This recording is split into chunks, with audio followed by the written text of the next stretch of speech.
Army recruiters don't fucking work for you. Don't listen to anything that they have to say. If this is your first time watching me, my name is Jay, retired Army Green Beret out of 3rd Special Forces Group. The intent behind this channel, guys, is to share my knowledge and wisdom with the next generation. Guys, today we're going to talk about the Army recruiters. Approximately 90% of all the calls that I take are regarding Army recruiters telling candidates or telling guys like you that are trying to enlist what you can't and cannot do as far as the 18 X-ray contract. Check it out. If you're a recruiter, I appreciate everything that you do. I know I wouldn't be able to do that fucking job, all right? So if you're one of the good ones that are actually helping guys get to where they want to be, awesome. I appreciate you. But if you're one of those recruiters that are being an obstacle as opposed to helping these guys get to where they're trying to be, then this video is for you. Guys, check it out. Before you go to the recruiting station, I need you to understand one thing. That recruiter, he doesn't work for you. That recruiter is in the United States Army. He is property of the United States government. He works for the government. That recruiter has a job to do. His job is to put soldiers into the military. They have a list of quotas that they need to meet every freaking fiscal year.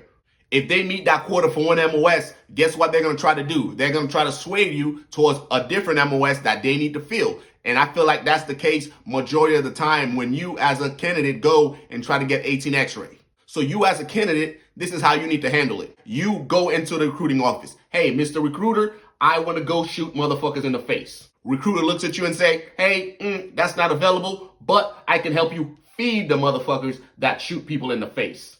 So instead of giving you 18 X-ray, he's trying to give you a cook MOS. At that point, you look at him and say, hey, I appreciate your time, and then move on. You go to recruiting station number 2. Hey, Mr. Recruiter, I want to shoot motherfuckers in the face. Mr. Recruiter responds, no problem, grab a seat, let's figure it out. That's the motherfucker you want to work with. If you keep running into these recruiters that are not willing to help you get to where you want to be, then you need to move on and find the one that's going to say yes. Don't settle for an MOS that you don't want because the recruiter coerced you into doing something that you don't want to do. That's how to handle the MOS aspect of it. You go speak to them, you tell them what you want, they can't give you what you want, you keep it moving until you find the one that can. Now, let's talk about something else. Waivers. Guys, if a recruiter is telling you that you cannot join because of a certain reason, then same concept. You need to seek out other recruiters and get their opinion. Don't let that one recruiter's word be bond, okay? Don't just take his word and that's it. Because again, more than likely, he might be deterring you from that MOS to put you into another.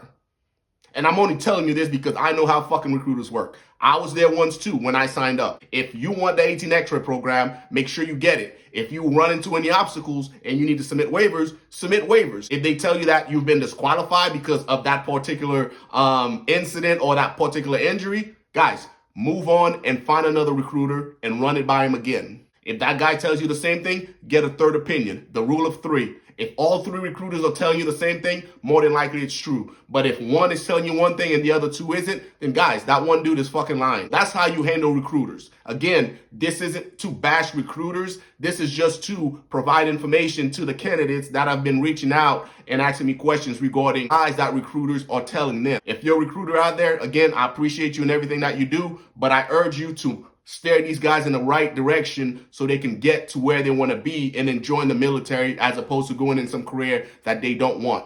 Also, I've been getting a lot of these questions too. Hey, should I go 11 Bravo instead of 18 X-ray? And the question that I asked all the dudes that reached out is, hey man, what's the end state? Are you trying to be special forces or are you trying to be infantry and hopefully be special forces? If you want to be a SF guy, then why take a detour? Why not go straight from A to B? If you take a detour, a lot of shit could happen in between. You can go to big army, get in trouble, lose motivation, and never go to selection. If your instinct is to be special forces, tell the recruiter, this is what I want. If he tries to give you 11 Bravo and then tell you that you can go to a selection later on, tell him, nope, that's not what I want. I want 18 X-ray. Can you give it to me? Nope, I'm gone. And find the right recruiter that's there to support you guys. I appreciate you guys watching this, man. Share this video with your buddies that you know that are trying to get to selection and speak to recruiters. They need to know how to handle the recruiters. If you're an 18 X-ray and you want to share your journey in dealing with recruiters, leave it in the comment section below, guys. I appreciate it, and I'll see you guys in the next one.